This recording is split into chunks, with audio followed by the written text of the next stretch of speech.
Captain Sarah Chun crouched behind the weathered concrete barrier, watching the horizon through her field glasses. The sun beat down mercilessly on the remote border outpost, creating waves of heat that distorted the distant mountains. Fort Braxton sat like a forgotten toy in the middle of nowhere, housing 200 soldiers who felt abandoned by their own military. Sarah lowered her glasses and checked her watch. Another patrol would leave soon, and she knew the other soldiers expected her to volunteer. They always did. Not because they respected her leadership, but because they enjoyed watching her struggle with what they considered basic soldiering skills. "Chun, you're up for patrol duty again," called Sergeant Rodriguez from across the dusty courtyard. His voice carried the familiar tone of barely concealed mockery that had become background noise in Sarah's daily life. "Try not to get lost this time." The soldiers gathered around Rodriguez burst into laughter. Sarah had heard these jokes hundreds of times before. They never knew that she had deliberately taken longer routes during previous patrols, carefully mapping every hidden path and potential ambush point within 20 miles of their position. While they saw indecision and incompetence, Sarah was methodically gathering intelligence that could save lives. She stood up and brushed the dust from her uniform. The fabric felt rough against her skin, a constant reminder that she was far from the comfortable world she once knew. Hidden beneath her standard military vest, a small emblem pressed against her chest. The metal felt warm from her body heat, carrying weight that had nothing to do with its size. "I'll take Patterson, Williams, and Kumar," Sarah announced, naming 3 soldiers who had shown the least hostility toward her. They weren't friends exactly, but they didn't actively sabotage her efforts like some of the others. Rodriguez shook his head with exaggerated disappointment. "Always picking the same crew. You know real leaders rotate their teams to build trust with everyone." Sarah wanted to explain that real leaders kept their best people alive by understanding their strengths and weaknesses, but she had learned that arguing only made things worse. Instead, she nodded politely and began checking her equipment with the same methodical precision that everyone mistook for nervousness. Patterson jogged over, slinging his rifle across his shoulder. He was young, maybe 22, with eager eyes that reminded Sarah of herself years ago. "Where are we headed today, Captain?" "Sector 7, Sarah replied, studying her map one final time. "Intel suggests increased activity near the old mining road." "Intel?" Williams laughed as he approached. "You mean those reports from headquarters that are always 3 days late and completely wrong?" Kumar joined them, shaking his head. "Sarah reads every report like it contains state secrets. Most of us just skim them for the important stuff." Sarah folded her map carefully and secured it in her vest pocket. She had read every intelligence report, cross-referenced them with local weather patterns, studied satellite imagery, and interviewed every merchant who passed through their checkpoints. The others saw obsessive behavior, but Sarah understood that information meant survival. The 4 soldiers walked toward the main gate, their boots creating small clouds of dust with each step. Fort Braxton had been built during a different conflict, and its aging infrastructure showed decades of minimal maintenance. Concrete walls bore cracks that ran like spider webs, and the guard towers leaned slightly as their foundations settled unevenly into the rocky ground. "Remember, we stick to protocol," Sarah told her team as they passed through the checkpoint. "Standard spacing, radio checks every 15 minutes, and we return by 1600 hours. Rodriguez called out from behind them. "Don't let Chin's paranoia rub off on you guys. Sometimes a patrol is just a walk in the desert." Sarah ignored the comment and led her team toward the designated sector. The terrain outside Fort Braxton consisted of rolling hills covered in scrub brush, intersected by dried creek beds and rocky outcroppings that provided excellent cover for anyone wanting to remain unseen. Sarah had spent months studying this landscape, noting which positions offered tactical advantages and which routes provided the best escape options. As they walked, Patterson tried to make conversation. "Captain, can I ask why you always take the same path?" "I mean, Rodriguez says we should vary our routes to stay unpredictable." Sarah considered how to answer without revealing too much. Predictability can be a tool if you understand how to use it correctly. Sometimes enemies expect you to be unpredictable, So doing exactly what they don't expect becomes the unexpected choice. William scratched his head. That sounds like something from a philosophy textbook, not a military manual. Military strategy and philosophy overlap more than people realize, Sarah replied, scanning the horizon for movement. Both require understanding human nature and anticipating decisions before they're made.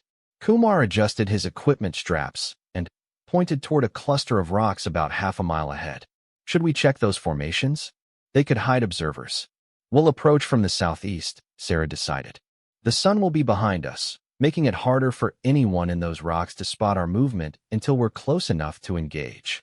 The three soldiers exchanged glances. Sarah's tactical thinking impressed them sometimes, but they couldn't understand why someone with such insight struggled with basic military protocols during training exercises.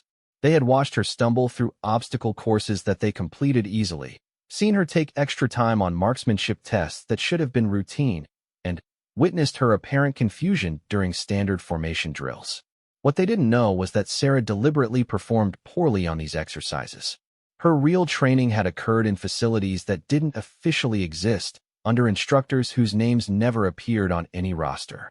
She had learned to shoot with precision that made expert marksmen look like beginners, mastered obstacle courses designed to break elite soldiers, and memorized tactics that regular military units would never encounter. The emblem hidden beneath her vest represented achievements that would have impressed even Rodriguez, but Sarah couldn't reveal any of it. Her current assignment required invisibility, and exceptional performance would raise questions she couldn't answer. This They mission is reached the critical. rocky outcropping We without cannot incident. afford any Sarah mistakes. deployed her team in a pattern that provided overlapping fields of fire while maintaining multiple escape routes. She then advanced alone to investigate the formations, moving with careful steps that made no sound on the loose stones. The rocks showed no signs of recent occupation, but Sarah noticed something that made her pause. Scratches on one stone's surface formed a pattern that looked random, but followed principles she recognized. Someone with advanced training had marked this position recently. All clear, she called softly to her team, but her mind raced through implications. Professional operatives had been in this area, possibly within the last few days. This wasn't the work of local insurgents who typically left obvious signs of their presence.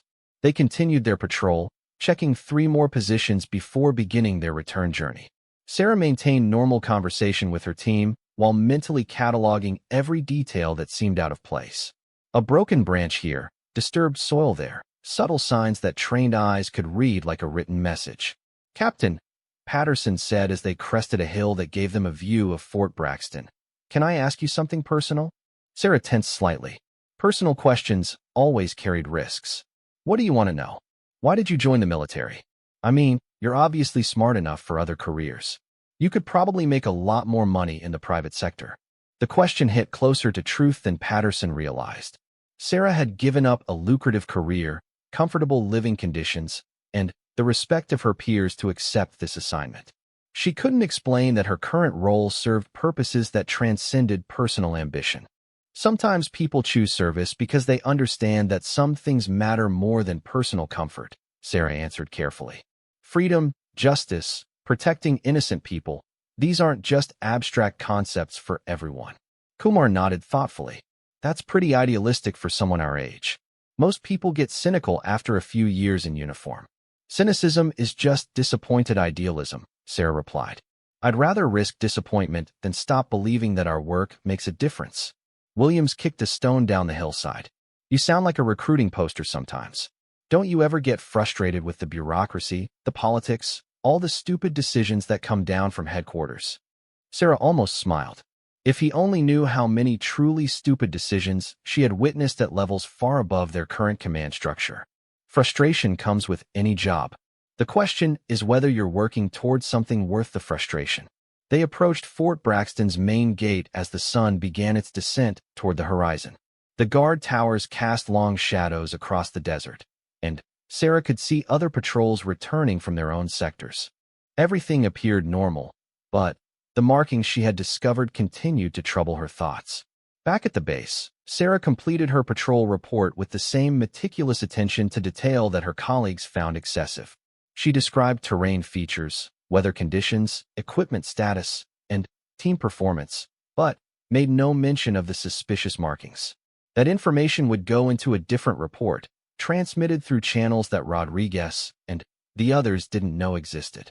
Another exciting day in paradise, Williams commented as they cleaned their weapons. Nothing but rocks, dust, and more rocks. At least we didn't run into any trouble, Patterson added. Some of the other teams have been reporting movement in their sectors. Sarah looked up from her rifle maintenance. What kind of movement? Probably smugglers, Kumar suggested. This border sees a lot of illegal traffic. Drugs, weapons, people trying to cross without documentation. The lieutenant thinks it might be insurgents planning something, Patterson continued. They've been hitting supply convoys about 50 miles south of here. Sarah processed this information while continuing her weapon cleaning. Insurgent activity combined with professional markings suggested a more complex situation than local criminal operations. Someone was coordinating activities across a wide area, possibly planning operations that would affect Fort Braxton directly. We should stay alert during future patrols, she suggested. Even routine missions can turn dangerous if we're not paying attention. Rodriguez appeared in the doorway of the maintenance shed. Chun, the lieutenant wants to see you in his office. Something about your patrol reports. Sarah's heart rate increased slightly, but she kept her expression neutral. Did he say what specifically? Probably complaining that you used too many big words, Rodriguez grinned. Normal people just write no contact, area secure, and call it done. Sarah secured her rifle and headed toward the command building. Lieutenant Morrison occupied a small office filled with maps, communications equipment, and stacks of paperwork that seemed to reproduce overnight.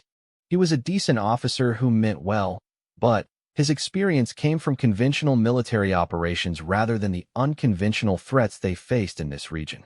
Have a seat, Chun, Morrison said without looking up from his paperwork. I've been reviewing your recent patrol reports, and I have some concerns.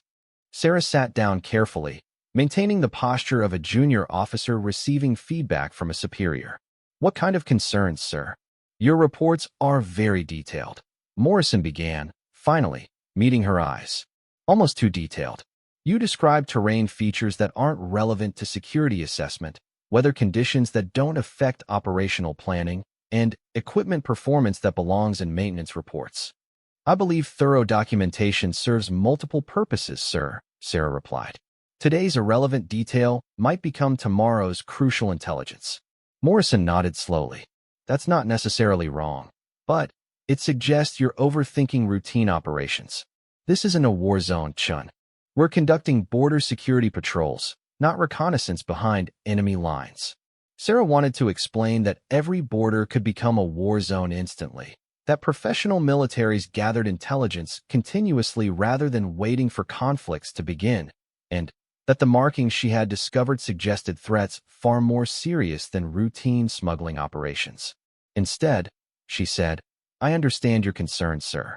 I'll adjust my reporting to focus on essential information.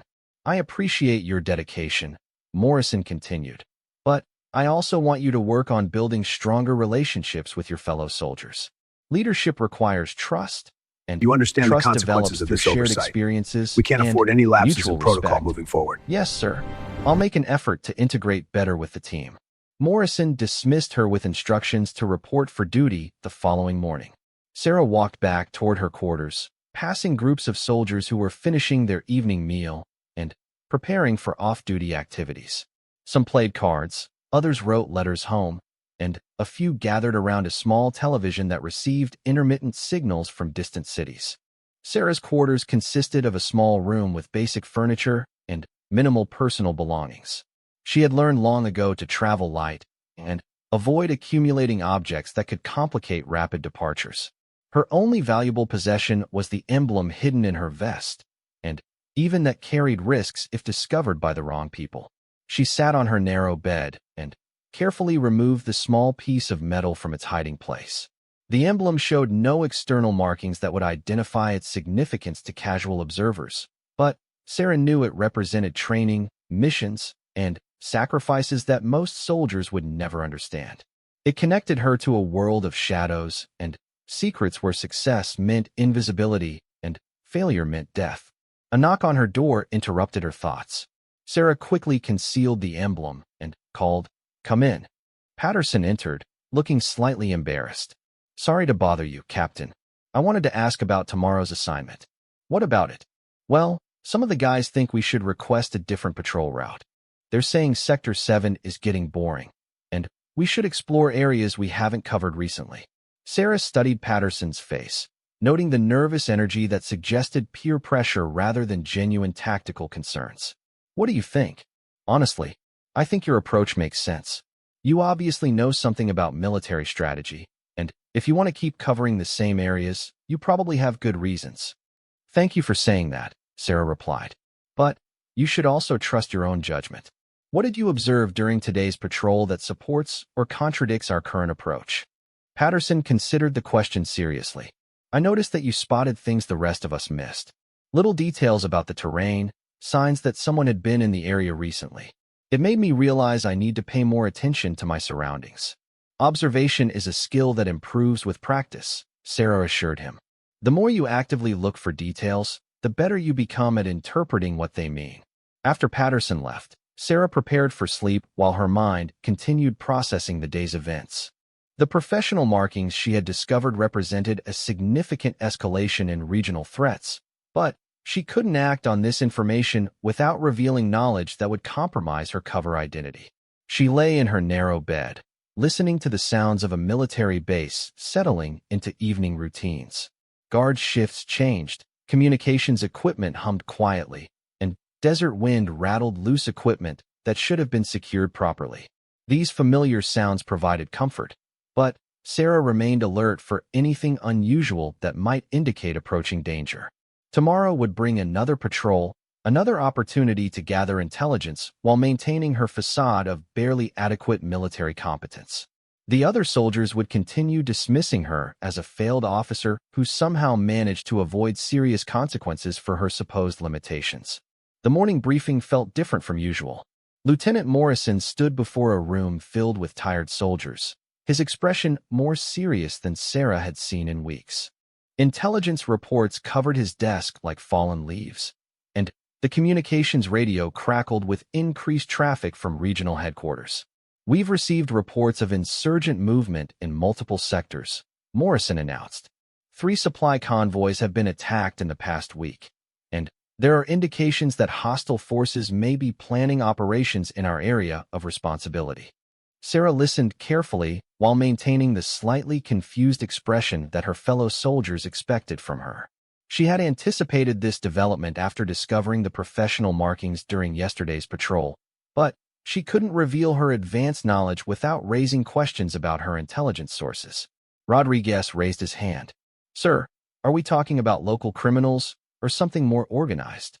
"Intelligence suggests these attacks show coordination beyond typical criminal activity," Morrison replied. "The attackers demonstrated knowledge of convoy routes, timing, and security procedures that indicates professional training." Patterson glanced at Sarah with new understanding.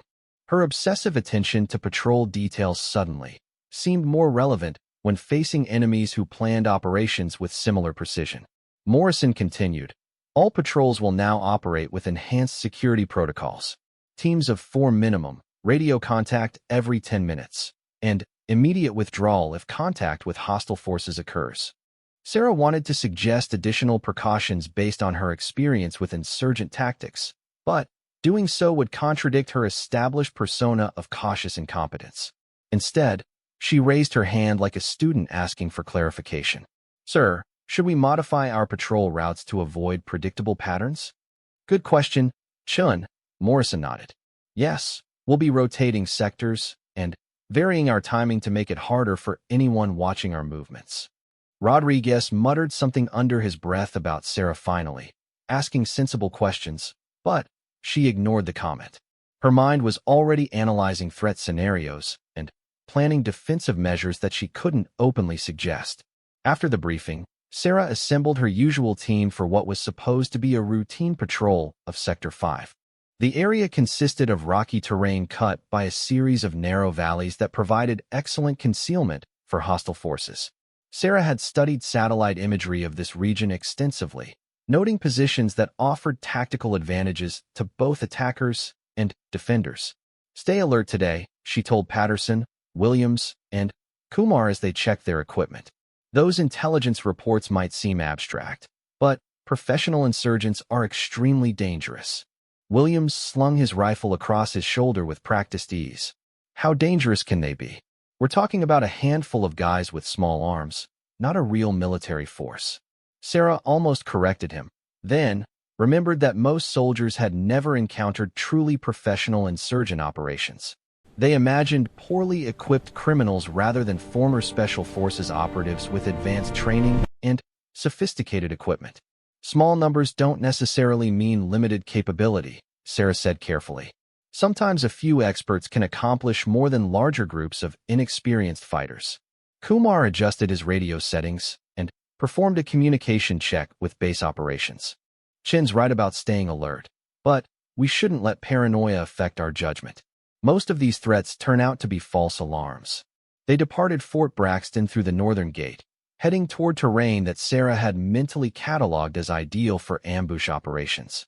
Her apparent nervousness during equipment checks had actually involved verifying that her hidden gear remained accessible if circumstances required her to abandon her cover identity.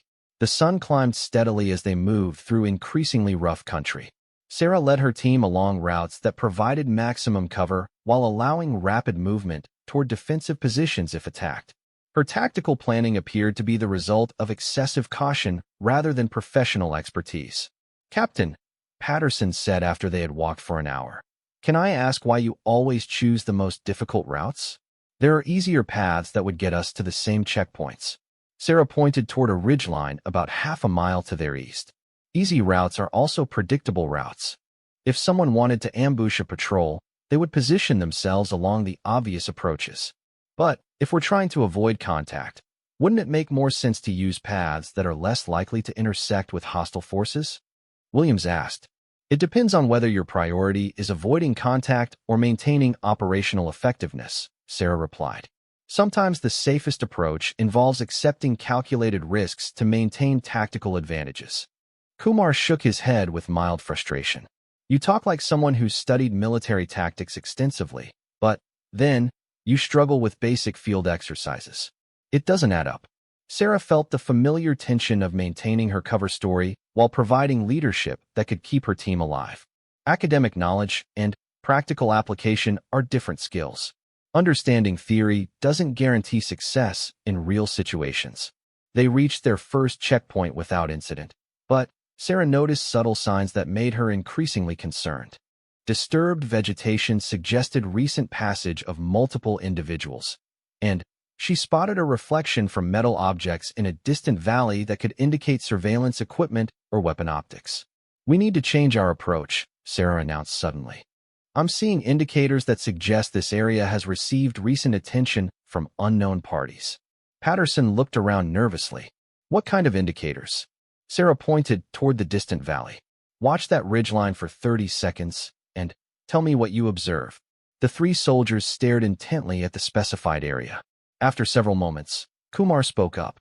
"I think I saw something flash, like sunlight reflecting off glass or metal." "That could be natural," Williams suggested. "Mica deposits and rocks can create similar reflections." Sarah appreciated Williams' skepticism, but knew from experience that natural explanations usually proved wrong when multiple indicators suggested human activity. "We'll proceed to the next checkpoint using an alternate route that provides better concealment." She led her team through a series of rocky formations that offered protection from observation while allowing them to monitor potential threat positions. Her movement techniques appeared overly cautious to soldiers accustomed to routine patrols, but Sarah was employing counter-surveillance methods designed for operations in hostile territory. They had traveled less than half a mile when Sarah heard the distinctive crack of a rifle shot echoing across the valley. Her team immediately sought cover behind nearby rocks, but their training emphasized defensive positions rather than the aggressive tactics that professionals use to survive ambush situations. "Base, this is Patrol 7. Kumar called into his radio. "We're taking small arms fire in Sector 5, grid reference." His transmission was interrupted by a burst of automatic weapons fire that sent chips of stone flying from their concealment. Sarah's mind shifted into combat mode as she assessed their tactical situation. Multiple muzzle flashes indicated at least 6 attackers positioned on elevated terrain with clear fields of fire toward their location. The ambush had been carefully planned by individuals who understood military patrol procedures and had positioned themselves to maximize casualties while minimizing their own exposure. Patterson, Williams established suppressive fire toward the eastern ridge. Sarah ordered with authority that surprised her teammates. Kumar, continue trying to contact base. We need immediate support. Captain, we're outnumbered, and they have the high ground. Williams called out between bursts of gunfire. Standard protocol says we should withdraw and call for backup. Sarah knew that standard protocol would get them killed in this situation. The attackers had positioned themselves to control likely withdrawal routes, and conventional defensive tactics were inadequate against professional insurgent operations. She faced a critical decision: maintain her cover identity and risk losing her entire team, or employ her real training and reveal capabilities that could compromise her mission. Another burst of automatic weapons fire answered her question. Patterson cried out as stone fragments cut his face, and Kumar's radio sparked as a bullet destroyed their primary communication device. Change of plans. Sarah announced with deadly calm that her team had never heard from her before. We're going to move to that depression about 50 meters north. I'll provide cover fire while you move in pairs. Captain, that's not standard procedure for breaking contact, Williams protested. Standard procedure will get us killed, Sarah replied, checking her rifle with movements that suddenly appeared expert rather than hesitant. Patterson and Kumar, you move first. Williams and I will provide covering fire, then follow. Sarah's transformation from cautious leader to confident tactician confused her team, but they were too focused on survival to question the change. She began laying down precise, controlled bursts of fire that forced the attackers to seek cover rather than maintaining continuous pressure on their position. Patterson and Kumar moved toward the designated position using proper bounding techniques that none of them remembered learning from Sarah during training exercises. When they reached cover, Sarah and Williams followed, but her movement displayed fluidity and precision that contradicted months of apparent clumsiness during routine operations. How did you know they would be positioned there? Williams panted as they reached the depression that provided temporary protection from incoming fire. Lucky guess, Sarah replied, but her eyes were already analyzing their next move. The attackers would attempt to flank their position within minutes, and their current location offered limited defensive advantages against a coordinated assault. Kumar had managed to establish radio contact using his backup communication device. Base, this is Patrol 7. We're under sustained attack by approximately 6 hostile forces with automatic weapons. Request immediate support and extraction. Morrison's voice crackled through the radio with obvious concern. Patrol 7, what's your current status? Can you maintain your position until support arrives?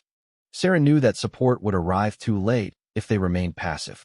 The attackers were already moving to encircle their position, and static defense would result in their elimination before reinforcements could intervene. She made another decision that revealed training her team couldn't explain. We're going to break their encirclement before they complete it, she announced, beginning to remove equipment from her vest that none of them had known she carried.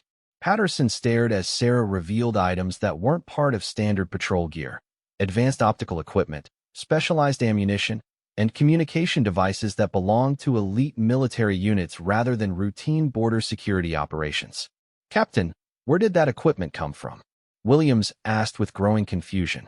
Questions later, survival now, Sarah replied, attaching an advanced sight to her rifle with practiced efficiency. When I give the signal, you'll move toward that rock formation. I'll eliminate the flanking element that's trying to surround us. Kumar looked at the equipment Sarah was deploying and realized that their seemingly incompetent captain possessed capabilities that she had successfully hidden for months. Who are you really? Sarah met his eyes with an expression that contained no trace of her usual uncertainty. Someone who's going to make sure you get home alive. She disappeared from their position with movements so fluid that Williams barely saw her leave. Within minutes, They heard precise rifle fire from multiple positions as Sarah engaged the attackers who had been maneuvering to surround them. Her shots demonstrated accuracy that made their previous assessments of her marksmanship ability seem like deliberate deception. The hostile fire that had been increasing in intensity suddenly decreased as the attackers found themselves under pressure from an unexpected direction. Sarah's tactical knowledge allowed her to predict their movements and position herself to disrupt their coordinated assault before it could succeed. Move now. Her voice came through their radio with calm authority. Head toward the extraction point and maintain defensive positions until support arrives. Patterson, Williams, and Kumar followed her instructions while struggling to reconcile the professional soldier directing their escape with the hesitant captain they thought they knew. Sarah's voice continued providing tactical guidance as she maintained pressure on the attackers from positions that seemed impossible to reach without specialized training. Base, this is Patrol 7. Kumar reported as they reached a defensible position overlooking the main approach to their sector. Unknown friendly forces have engaged the hostiles. The immediate threat to our position has been neutralized. Morrison's voice reflected confusion that matched their own feelings. Patrol 7, identify these unknown friendlies. We have no other units operating in your area. Kumar looked at Patterson and Williams, all three realizing that they couldn't explain their captain's transformation without revealing information they didn't understand themselves. Base, will provide a full briefing upon return to the fort. Sarah rejoined her team after the attackers had withdrawn from the immediate area. Her equipment was once again concealed, and she appeared to be the same methodical captain they had known for months, except for subtle changes in her posture and the confidence in her eyes that hadn't been there before. Are you injured? She asked, checking each soldier with concern that seemed genuine despite her demonstrated deception about her capabilities. Just some cuts from stone fragments, Patterson replied, studying Sarah's face for clues about her real identity. Captain, we need to talk about what just happened. We will, Sarah promised. But first we need to get back to base and report this incident properly. The journey back to Fort Braxton passed in relative silence as each soldier processed the morning's events. Sarah had saved their lives using skills that contradicted everything they thought they knew about her, but she couldn't provide explanations without revealing information that could compromise operations far more important than their personal curiosity. Williams finally broke the silence as they approached the main gate. Captain, I owe you an apology. We all do. You've been training us better than we realized, and we've been too stupid to appreciate it. Sarah felt genuine regret about the deception she had maintained, but she knew that her real mission required continued invisibility. You don't owe me anything. We're a team, and teams look out for each other. Kumar shook his head with new respect. You've been protecting us all along, haven't you? All those detailed patrol reports, the careful route planning, even the way you insisted on methodical equipment checks. You were preparing us for something like this. I was preparing us to do our jobs professionally. Sarah replied. The debriefing room felt smaller than usual with 6 officers crowded around a table covered with maps, photographs, and incident reports. Lieutenant Morrison sat across from Sarah, flanked by 2 majors from regional headquarters who had arrived within hours of the morning's engagement. Their presence indicated that the ambush had been elevated beyond routine border incidents. Captain Chun, began Major Harrison, a thin man with sharp eyes that seemed to catalog every detail. Your patrol report describes tactical decisions that prevented casualties during a coordinated ambush. Can you walk us through your decision-making process? Sarah maintained the careful balance between competence and unremarkability that had protected her cover for months. The attackers had positioned themselves to control our obvious withdrawal routes. Standard defensive procedures would have left us pinned down until they could maneuver for a decisive assault. So you decided to abandon established protocols and engage in offensive operations? Asked Major Reeves, the second officer from headquarters. Her tone suggested skepticism rather than criticism. I adapted our response to match the tactical situation, Sarah replied. Rigid adherence to doctrine can become a liability when facing enemies who understand our standard procedures. Morrison leaned forward, studying Sarah's face for signs of deception. Chun, your team members describe combat techniques and equipment that aren't part of standard infantry training. Patterson specifically mentioned advanced optical gear and specialized communication devices. Sarah had prepared for this question during the walk back to base. I've always been interested in military technology. Sometimes I acquire additional equipment using personal funds to supplement our standard gear. Acquiring military-grade optical devices requires connections beyond normal supply channels, Harrison observed. Where exactly did you obtain these items? Military surplus dealers, online auction sites, equipment exchanges between units, Sarah answered smoothly. There are many sources for soldiers who want to upgrade their capabilities.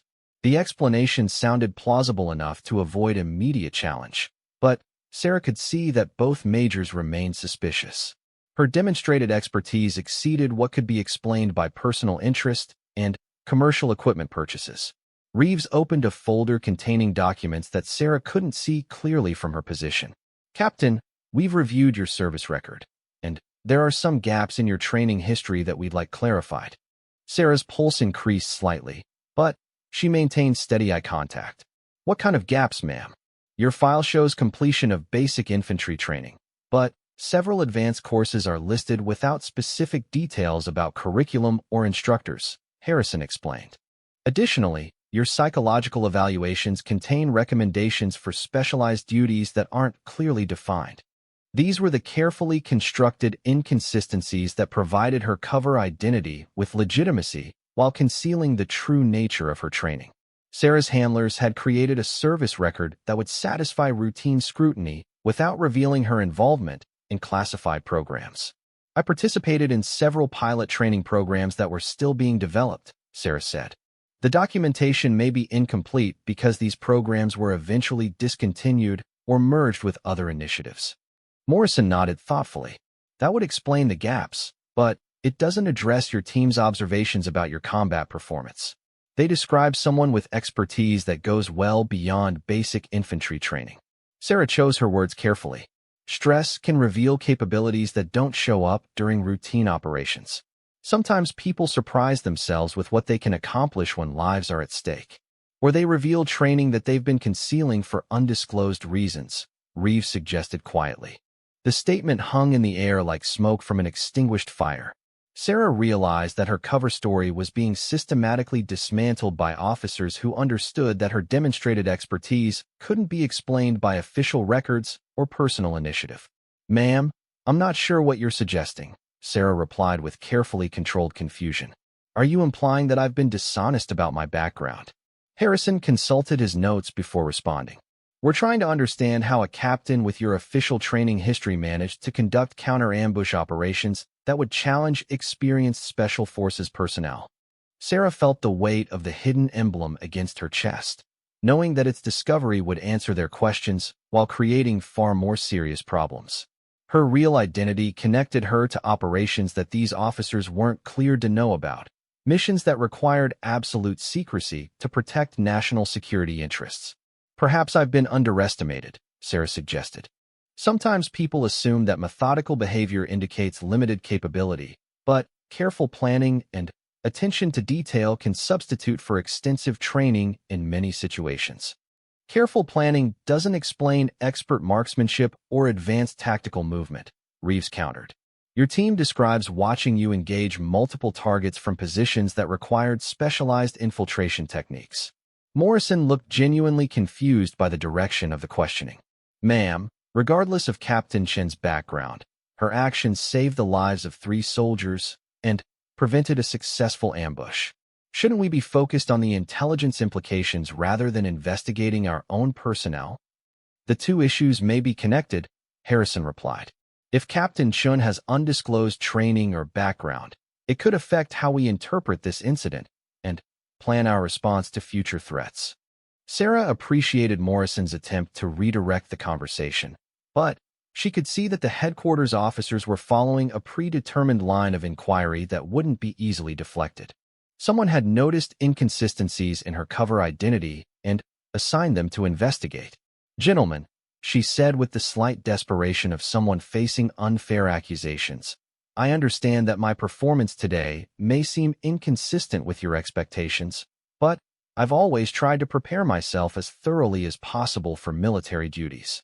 If that preparation served me well in a crisis situation, I'm grateful rather than apologetic. Reeves made notes on a document that Sarah couldn't see clearly. Captain, we'd like you to demonstrate some of the techniques that your team observed during this morning's engagement. Consider it a training exercise to help us understand your capabilities. Sarah recognized this as a test designed to reveal skills that would contradict her official background. If she performed too well, she would confirm their suspicions. If she performed poorly, she would appear to be lying about the morning's events. I'm not sure I could replicate emergency reactions in a controlled environment, she said carefully. Combat performance often involves instincts and adrenaline that can't be reproduced during training exercises.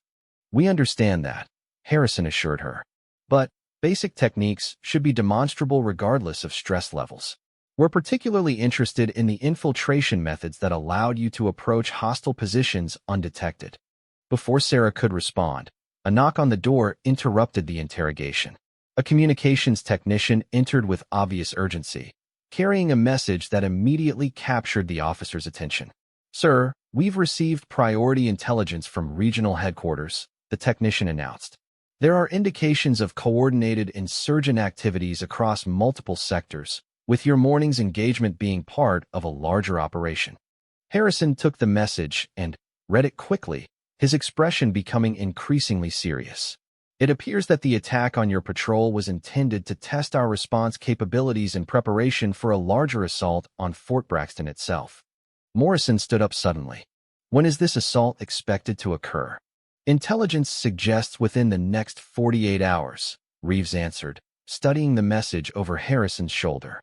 Multiple insurgent cells have been moving toward positions that would allow coordinated attacks on our defensive perimeter. Sarah felt relief that the immediate focus had shifted from her background to operational threats. But she also realized that Fort Braxton was woefully unprepared for the type of assault that professional insurgents could mount. Her real training made her acutely aware of defensive weaknesses that the base commanders probably didn't recognize. Sir, she said, knowing that her next words would further reveal her expertise. If these insurgents conducted reconnaissance of our morning patrol to test response times and tactical capabilities, they've probably also studied our defensive positions and identified vulnerabilities. Harrison looked at her sharply. What kind of vulnerabilities? Sarah had to choose between maintaining her cover and providing information that could save lives. The morning's ambush suggested that professional operatives were planning operations against targets that included her fellow soldiers, people who trusted her leadership despite their jokes about her supposed limitations. Our defensive positions were designed for conventional threats, she explained. Professional insurgents would use infiltration techniques, coordinated diversions, and specialized equipment that could neutralize our standard defensive advantages. How would you counter these techniques? Reeves asked, her tone indicating renewed interest in Sarah's background. Sarah realized that she was being drawn into revealing knowledge that would confirm their suspicions about her real identity. Each tactical insight strengthened their case that she possessed training far beyond her official qualifications, but refusing to help would mean allowing preventable casualties. Layered security with randomized patrol patterns, early warning systems positioned beyond our normal perimeter, and rapid response teams positioned to counter infiltration attempts, she answered, knowing that her recommendations exceeded standard defensive doctrine. Morrison was taking notes furiously. Chun, these recommendations sound like they come from advanced tactical training. Where did you learn about counterinsurgency operations? Professional reading, discussions with experienced soldiers, analysis of after-action reports from similar incidents, Sarah replied, using the same explanations that had protected her cover during previous questionings. Harrison closed his folder and looked directly at Sarah. Captain, we're going to postpone our investigation of your background until after we've addressed the immediate threat to this base. However, I want you to understand that this conversation isn't finished. Yes, sir. I understand. In the meantime, Reeves added, we'd like you to assist with defensive preparations. Your insights into insurgent tactics could prove valuable for protecting Fort Braxton. Sarah nodded, recognizing that she was being given an opportunity to contribute her real expertise while maintaining the fiction of her official identity. The arrangement satisfied immediate operational needs while postponing questions that she couldn't answer without compromising classified programs. I'll provide whatever assistance I can, she agreed. Morrison dismissed the meeting with instructions for everyone to begin immediate preparations for enhanced security measures. As the officers filed out of the debriefing room, Sarah remained behind to study the maps and intelligence reports that had been left on the table. The reported insurgent movements followed patterns that she recognized from previous operations in different regions. Professional coordination, sophisticated timing, and tactical expertise that suggested training by former military personnel or foreign advisors. Fort Braxton was facing enemies who understood conventional defensive tactics and had developed specific methods to counter them. Patterson appeared in the doorway, looking uncertain about whether to enter. "Captain, can we talk?" Sarah looked up from the maps. "What's on your mind?" "The whole team wants to know what's really going on," he said, stepping into the room and closing the door. "This morning you saved our lives using skills that you've never demonstrated before. Now headquarters officers are asking questions about your background, and everyone's confused about who you really are." Sarah felt genuine regret about the deception she had maintained with people who trusted her leadership. Sometimes people have capabilities that don't become evident until circumstances require them. "That's not an answer," Patterson said with unusual directness. "Williams thinks you might be some kind of undercover investigator. Kumar believes you're a specialist who was assigned here for reasons we don't understand. I just want to know if we can trust you." The question hit Sarah harder than any of the official interrogation tactics. These soldiers had accepted her leadership despite apparent limitations, supported her decisions even when they seemed questionable, and followed her instructions during life-threatening situations. They deserved honesty, but her mission required continued deception. "You can trust that I want to protect this base and everyone stationed here," she said carefully. "My background may be complicated, but my commitment to this unit and this mission is completely genuine." Patterson studied her face for signs of sincerity. "The officers from headquarters seem to think you've been hiding something important. Are you going to be in trouble because you helped us this morning?" Sarah smiled with genuine warmth. "I'm going to be in trouble if I don't help prepare this base for the attack that's coming. Everything else is secondary to making sure we're ready when these insurgents make their move. What can we do to help?" The emergency briefing convened at 0600 hours with every available officer crowded into Fort Braxton's main command center. Major Harrison stood before a wall-mounted map covered with red markers indicating suspected insurgent positions, while Major Reeves operated communication equipment that crackled with urgent messages from regional headquarters. "Intelligence confirms that insurgent forces are positioned for a coordinated assault beginning at approximately 2100 hours tonight," Harrison announced grimly. "Satellite reconnaissance shows at least 30 combatants armed with heavy weapons, explosives, and sophisticated communication equipment." Lieutenant Morrison studied the tactical display with obvious concern. "Sir, our defensive positions were designed to handle border infiltration attempts, not sustained assault by organized forces. We're not adequately equipped for this level of threat." Sarah sat in the back of the room, knowing that her input could significantly improve their defensive planning, but uncertain how much expertise she could reveal without confirming headquarters' suspicions about her background. The morning's interrogation had been postponed, not abandoned, and anything she said would be carefully analyzed for signs of advanced training. "Captain Sean," Harrison called, surprising her with direct address. "You demonstrated tactical expertise during yesterday's engagement. What's your assessment of our defensive capabilities against this threat?" Every officer in the room turned to look at Sarah, including Patterson, Williams, and Kumar, who had been included in the briefing because of their first-hand experience with insurgent tactics. She could see curiosity, skepticism, and hope in various faces as people waited for her response. "Our perimeter defenses assume attacks will come from predictable directions using conventional approaches," Sarah began carefully.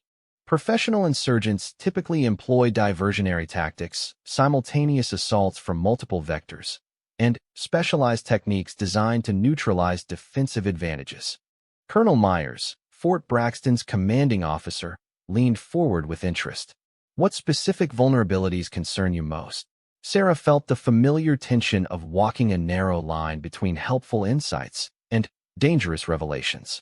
The Eastern approach uses natural terrain features that would allow attackers to advance within 50 meters of our defensive positions before being detected.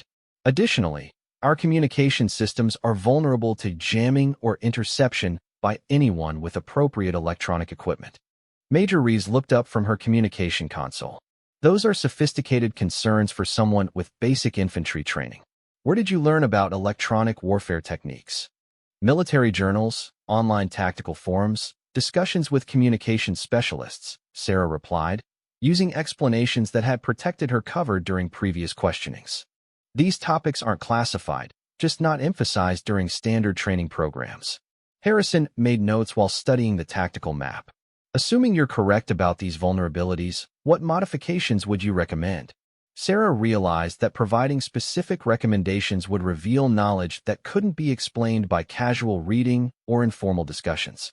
Each tactical insight would strengthen the case that she possessed advanced military training. But refusing to help could result in preventable casualties among people she had grown to respect. Forward observation posts positioned beyond our current perimeter would provide early warning of infiltration attempts, she suggested. Mobile response teams rather than fixed defensive positions would allow us to counter multiple simultaneous threats. And backup communication systems using different frequencies would maintain coordination if our primary networks are compromised. Colonel Myers was taking detailed notes. Chun, these recommendations show understanding of advanced defensive theory. Have you studied military strategy formally? I've always been interested in military history and tactical analysis, Sarah answered. Understanding how successful defenses work helps with planning patrol routes and security procedures. Morrison nodded thoughtfully. That explains your detailed patrol reports and methodical approach to route planning. You've been thinking strategically about our operational environment. Sarah appreciated Morrison's interpretation, which provided innocent explanations for behavior that had puzzled her colleagues for months. His support made it easier to maintain her cover story while contributing tactical insights. Time is limited, Colonel Myers announced. I want Captain Chun to work with our engineering section to implement defensive modifications based on her recommendations.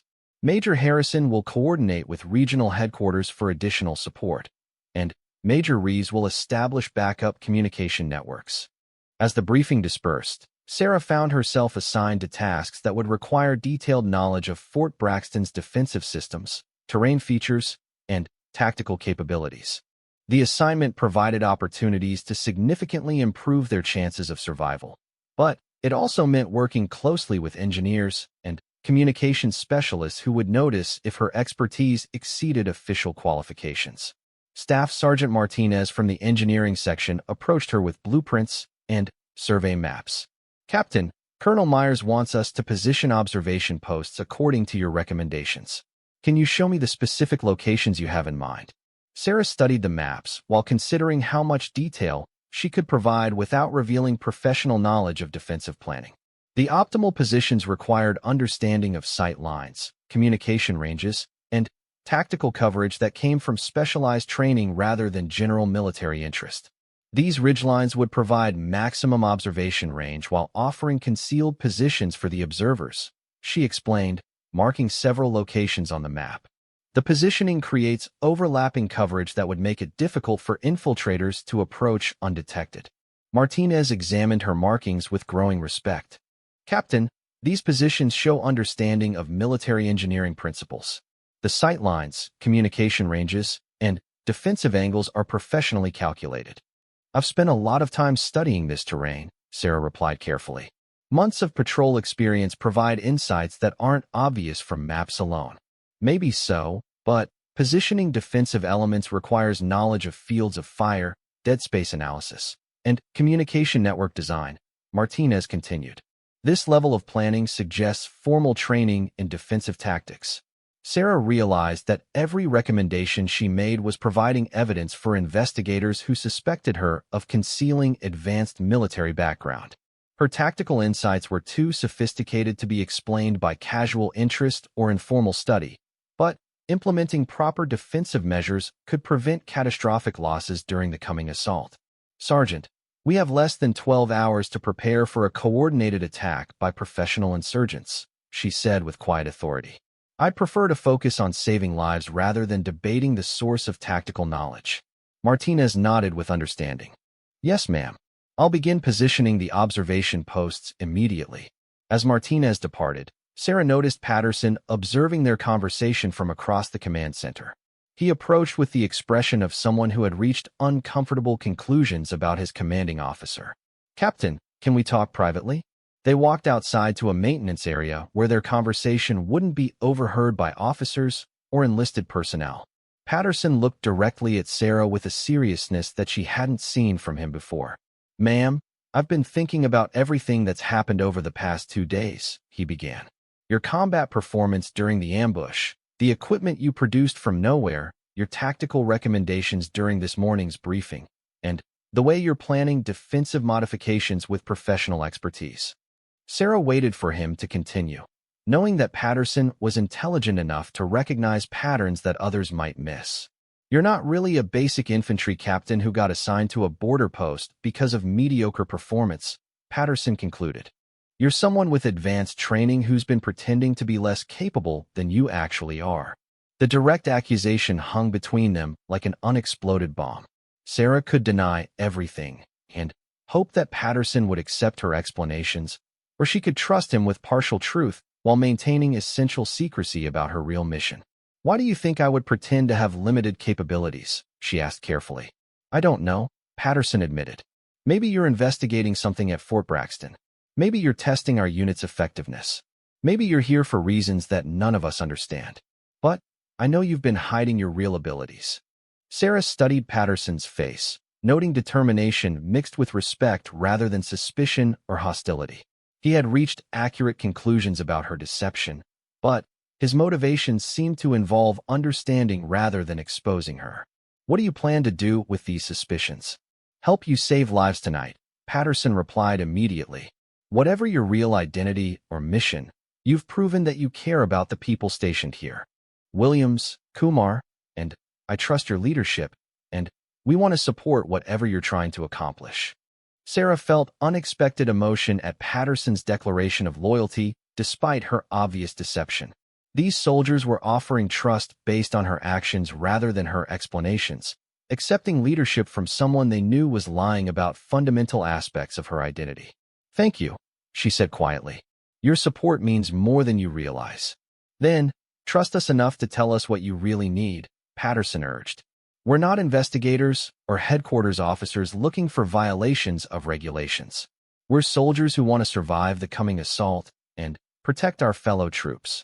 Sarah made a decision that would further compromise her cover while potentially saving lives. Tonight's attack will be more sophisticated than anyone at Fort Braxton expects. The insurgents have studied our defensive procedures, identified our weaknesses, and planned operations designed to overwhelm conventional resistance. What can we do that conventional resistance can't accomplish? Think like the attackers instead of reacting to their initiatives, Sarah explained.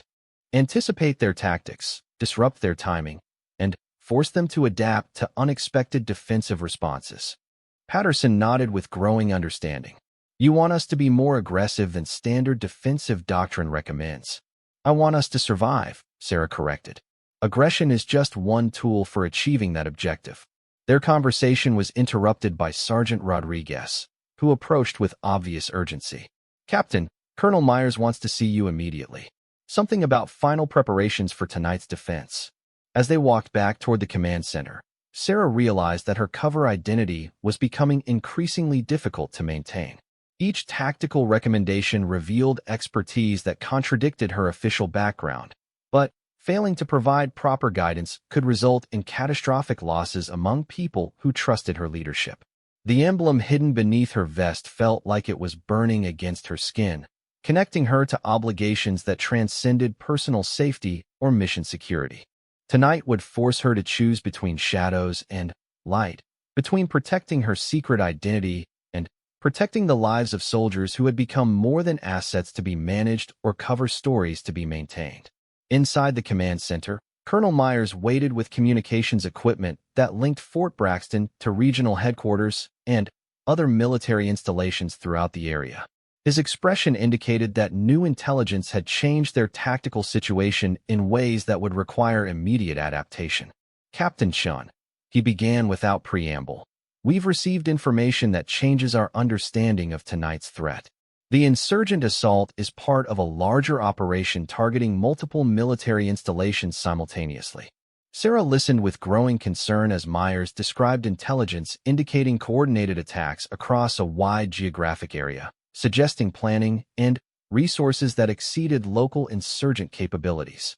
Professional military advisors or foreign support would be necessary to coordinate operations of this scope and complexity. Sir, does this intelligence include information about the attacker's specific capabilities and equipment? She asked. The attack began precisely at 2100 hours with coordinated explosions that illuminated Fort Braxton's perimeter like deadly fireworks. Sarah crouched in the command bunker, monitoring communication channels while tracking the progress of an assault that unfolded exactly as she had predicted during defensive planning sessions. Eastern Observation Post reports multiple infiltration attempts, radioed Sergeant Chun from the forward positions that Sarah had recommended. Count at least 12 attackers moving through the ravine system. Colonel Myers studied the tactical display while coordinating defensive responses through multiple radio networks. Western Perimeter, what's your status? Under heavy assault, came the reply from Lieutenant Williams. They're using suppressive fire to cover advancement toward our main defensive line. Sarah knew from monitoring the radio traffic that conventional defensive tactics were proving inadequate against enemies who understood American military procedures. The attackers moved with precision that indicated professional training, using coordinated assaults and sophisticated equipment to neutralize Fort Braxton's standard defensive advantages. Colonel, she said carefully, the Eastern infiltration is likely a diversionary tactic designed to draw our attention while the main assault develops from the northern approach. Myers looked at her sharply. What makes you think that? The timing and intensity suggest tactical deception rather than committed assault, Sarah explained. Professional attackers would use apparent vulnerability to mask their primary objective. Before Myers could respond, the northern perimeter erupted in explosions that confirmed Sarah's analysis. Heavy weapons fire began systematically targeting defensive positions that the insurgents had apparently studied during reconnaissance operations. All units, northern perimeter is under sustained assault, reported Major Harrison from his position coordinating defensive communications. They're using tactics designed to suppress our defensive fire while advancing assault teams. Sarah realized that Fort Braxton's defenders were being overwhelmed by enemies whose capabilities exceeded anything they had faced before. Standard defensive procedures were proving inadequate, and casualties were mounting as soldiers tried to respond to threats they hadn't trained to counter. Sir, she addressed Colonel Myers with quiet urgency. Request permission to coordinate tactical response using non-standard defensive procedures. Myers hesitated, recognizing that approving Sarah's request would essentially acknowledge her expertise while accepting that conventional tactics were failing. What kind of non-standard procedures? Mobile response teams positioned to exploit attackers' assumptions about our defensive capabilities, Sarah replied. Counter-infiltration operations rather than static defensive positions. The colonel looked at communication displays showing mounting casualties and deteriorating defensive positions. Do it. Take whoever you need and stop this assault. Sarah felt something shift inside her as she accepted operational authority that would require revealing capabilities she had hidden for months. The emblem beneath her vest seemed to grow warm as she prepared to abandon her cover identity in favor of protecting lives that mattered more than mission security. Patterson, Williams, Kumar, she called to her original team members. Full combat gear, advanced ammunition, and specialized equipment. We're going to show these attackers that they've underestimated their opposition. The three soldiers looked at each other with understanding that their captain was about to demonstrate capabilities far beyond anything they had witnessed before. They had suspected deception about her background, but now they would see the full extent of what she had been hiding. Sarah moved to an equipment locker that she had never accessed in front of other personnel.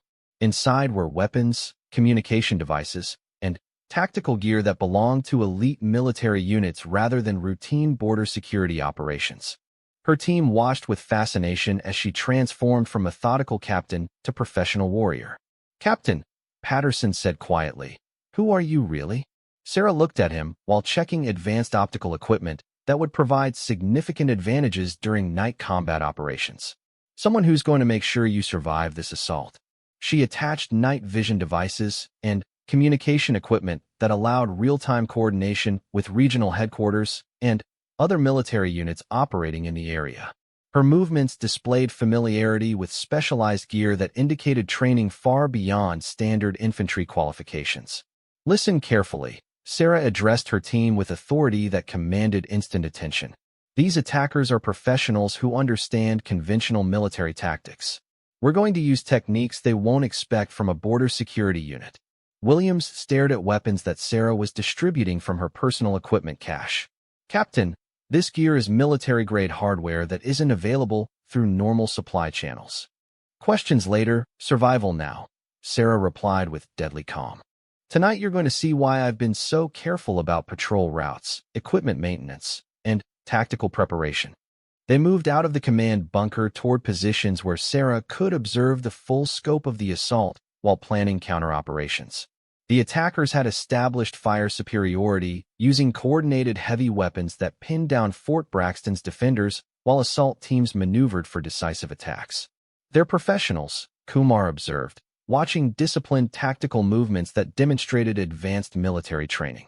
"This isn't random insurgent activity." Sarah studied the attackers through advanced optical equipment while analyzing their tactical approach. "Foreign-trained operatives with access to intelligence about our defensive procedures. They know exactly how we're supposed to respond to coordinated assault. But we're not going to respond the way they expect," Patterson concluded. "Exactly. We're going to use their expectations against them while exploiting advantages they don't know we possess." Sarah led her team through terrain that she had studied extensively during months of apparently cautious patrol operations. Every route, every defensive position, every potential ambush site had been cataloged in preparation for operations that required intimate knowledge of local tactical geography. "Northern infiltration teams are advancing toward our communications center," she reported through channels that connected her directly to regional command authorities. "Request permission to engage using specialized counter-infiltration procedures." "Permission granted," came the immediate reply. "Use whatever methods necessary to protect facility security." Sarah smiled grimly as she realized that higher headquarters understood her real identity and had been waiting for circumstances that would require her to reveal capabilities that had been carefully hidden. Her assignment to Fort Braxton hadn't been routine border security duty, but rather positioning assets for operations that were now becoming necessary. "Move to intercept positions," she instructed her team. "We're going to demonstrate tactics that these attackers haven't encountered before." They advanced through darkness using movement techniques that seemed impossible to soldiers who thought they knew Sarah's limitations. She navigated complex terrain without visible guidance, communicated through subtle signals that coordinated their movements with precision, and positioned her team for engagements that would maximize their effectiveness while minimizing exposure. "Contact," Sarah whispered into her radio as they approached the first group of infiltrators. 4 targets moving toward defensive perimeter. Engaging now. What followed demonstrated marksmanship and tactical coordination that redefined her team's understanding of military competence. Sarah eliminated threats with precision that made expert snipers appear inexperienced, while coordinating her team's movements with authority that commanded instant obedience. "Jesus," Williams muttered as Sarah neutralized multiple targets using techniques that belonged to elite special forces rather than routine infantry operations. "You've been holding back during every training exercise." "Training exercises test basic competence," Sarah replied while repositioning for engagement with additional threats. "Combat operations require capabilities that most soldiers never develop." They continued moving through the assault area, systematically disrupting infiltration attempts while providing intelligence that allowed Fort Braxton's defenders to coordinate effective resistance. Sarah's radio communications revealed familiarity with tactical terminology and coordination procedures that indicated training at the highest levels of military specialization. "Central Command, this is Raven 6. She reported using call signs that her team had never heard before. Northern infiltration neutralized. Advancing to support Western defensive positions. Copy, Raven 6. Continue operations as planned. Regional support en route. Patterson looked at Sarah with new understanding. Raven 6 isn't your patrol call sign. No, it's not, Sarah acknowledged while studying tactical displays that showed the larger battle developing across multiple sectors. Tonight you're seeing my real job. The western perimeter was under severe pressure when Sarah's team arrived to provide support.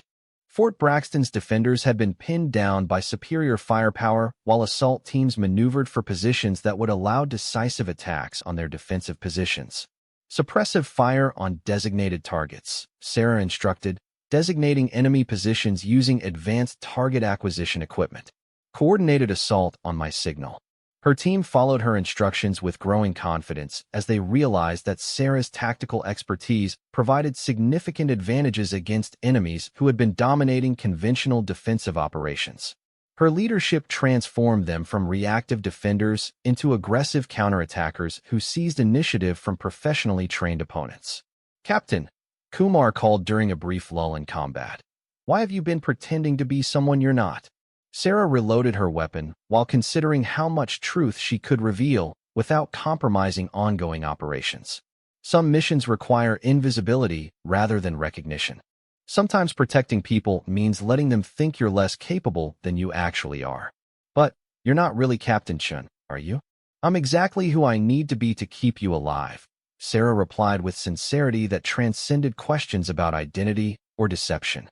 The assault continued for 3 more hours. But Sarah's tactical interventions systematically disrupted attackers' coordination while providing intelligence that allowed effective defensive responses.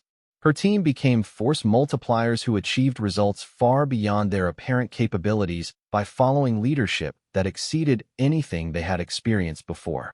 When dawn finally broke over Fort Braxton, the surviving attackers had withdrawn after failing to achieve their operational objectives.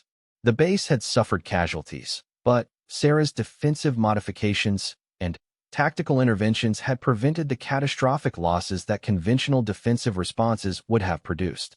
Colonel Myers found Sarah completing after-action reports using communication equipment that hadn't been part of Fort Braxton's original inventory. Her gear, her tactics, and her coordination with external authorities finally revealed the extent of her true identity. Captain Chun, he said formally, I believe we need to discuss your actual assignment to this installation. Sarah looked up from her reports with eyes that no longer showed uncertainty or deference. Yes, sir. I think it's time for complete honesty about my mission here. Major Harrison approached with documents that Sarah recognized as her real service record, complete with classifications and operational assignments that explained her presence at Fort Braxton. Agent Sarah Chun, Defense Intelligence Agency, assigned to monitor regional insurgent activities and provide early warning of coordinated threats. Patterson, Williams, and Kumar stared as they realized that their seemingly incompetent captain had actually been a professional intelligence operative whose mission required maintaining carefully constructed deception about her real capabilities. You've been protecting us all along, Patterson said with understanding. Every detailed patrol report, every methodical equipment check, every careful route selection was actually professional intelligence work. Sarah removed the emblem from its hiding place and pinned it to her uniform where everyone could see the insignia that identified her as a graduate of the Defense Intelligence Agency's most elite training programs. My mission was to gather intelligence about insurgent activities while maintaining cover as a routine border security officer. Mission accomplished, Colonel Myers observed. Your intelligence prevented this assault from succeeding, and your tactical expertise saved lives that would have been lost using conventional defensive procedures. Williams shook his head with amazement. We spent months thinking you were a failed soldier who couldn't handle basic military tasks. You were supposed to think that, Sarah replied with a smile that transformed her entire appearance. Effective cover identities convince everyone, including the people you're working with daily. But you've blown your cover now, Kumar pointed out. Doesn't that compromise your mission? Sarah looked across Fort Braxton's damaged but intact defensive perimeter, knowing that her real identity was now known by dozens of people who would never be able to maintain the fiction of her incompetence. Some missions end when circumstances require choosing between secrecy and saving lives. Colonel Myers reviewed the after-action reports while considering the implications of having an intelligence operative who had demonstrated capabilities that exceeded Special Forces standards. Agent Shun, would you be interested in transitioning from covert intelligence work to training our personnel in advanced defensive tactics? Sarah considered the offer while looking at Patterson, Williams, and Kumar, soldiers who had supported her leadership despite apparent limitations and followed her instructions during life-threatening situations. They represented the best of military service, dedication, courage, and loyalty that transcended personal advancement or recognition. I'd be honored to train personnel who have already demonstrated their commitment to protecting others, she replied. But only if I can work with specific team members who have proven their trustworthiness under the most challenging circumstances. Her team exchanged glances before Patterson spoke for all of them. We'd follow you anywhere, Captain, or Agent, or whatever your real title turns out to be. Sarah laughed with genuine warmth as she realized that her deception had ended, but her relationships with these exceptional soldiers would continue. Agent Chen works fine, but you can still call me Captain if you prefer. The rank was real, even if everything else was carefully constructed fiction. As the sun climbed higher over Fort Braxton, Sarah began planning training programs that would prepare conventional soldiers to counter unconventional threats. Her cover identity had been abandoned, but her mission of protecting American military personnel would continue in new forms that allowed her to use capabilities that had been hidden for too long. The emblem on her uniform caught the morning sunlight, finally, visible to everyone who had wondered why their methodical captain seemed to possess insights that exceeded her apparent training. Now they knew that exceptional competence sometimes required exceptional deception, and that the most effective protection often came from guardians who remained invisible until darkness demanded light. They're reportedly equipped with advanced weapons, night vision devices, and communication systems that rival our own technology, Myers replied. Additionally, there are indications that some of the insurgents have received training equivalent to Special Forces operations. Sarah felt cold understanding wash over her. Fort Braxton wasn't facing local criminals or even professional insurgents. They were confronting enemies with capabilities that matched or exceeded their own, opponents who understood military tactics because they had been trained by experts with access to classified information about American defensive procedures. The coming assault would test every aspect of her real training while potentially exposing her identity to investigators who were already suspicious of her background. Sarah would need to choose how much of herself to reveal, knowing that saving lives might mean sacrificing the mission that had brought her to this remote outpost in the first place. Keep your eyes open, trust your training, and remember that unconventional threats require flexible responses, Sarah advised. The next few days are going to test everyone's abilities. After Patterson left, Sarah returned to studying the intelligence reports while mentally cataloging the defensive improvements that Fort Braxton would need to survive a coordinated assault. Her real training provided insights that could mean the difference between successful defense and catastrophic defeat, but using this knowledge would further compromise her cover identity. The emblem hidden beneath her vest seemed to grow heavier as she considered the choices ahead. She could maintain her deception and risk watching her fellow soldiers die from preventable tactical errors, or she could reveal enough of her real capabilities to improve their chances of survival while accepting that her current mission would be compromised. Outside, the sun continued its path across the desert sky, marking time toward an assault that would force Sarah to choose between the shadows that had protected her and the light that might save lives. Fort Braxton's defenders were about to discover whether their seemingly incompetent captain possessed the skills necessary to keep them alive, and Sarah would learn whether her real identity could remain hidden when lives depended on exceptional performance. Ed carefully. Everything else was just good leadership principles. As they entered Fort Braxton, Sarah knew that her cover identity had been partially compromised. Her team now understood that she possessed advanced military capabilities, but they didn't know the full extent of her training or the real purpose of her assignment to this remote outpost. Lieutenant Morrison waited for them at the command building, along with several other officers whose presence suggested that morning's events had attracted attention from higher headquarters. Sarah would need to provide explanations that satisfied their questions without revealing the complete truth about her identity and mission. They had no idea that their lives might soon depend on skills she couldn't reveal and training she had to hide. The emblem pressed against her chest served as a constant reminder of responsibilities that transcended personal comfort or professional advancement. Sarah closed her eyes and began the mental exercises that would ensure restful sleep despite underlying tension. She had learned to compartmentalize stress, setting aside concerns that couldn't be addressed immediately while remaining ready to respond instantly if circumstances changed. In a few hours, she would wake up and resume her role as Captain Chun, the methodical officer who tried hard but never quite measured up to military standards. Meanwhile, her true identity would remain hidden, waiting for the moment when shadows would give way to action and pretense would yield to deadly serious purpose. The desert night settled over Fort Braxton like a blanket, bringing cooler temperatures and the distant sounds of wildlife adapted to harsh conditions. Sarah drifted toward sleep knowing that tomorrow's patrol might reveal more signs of professional activity in their sector, signs that could force her to choose between maintaining her cover and protecting lives she had sworn to defend.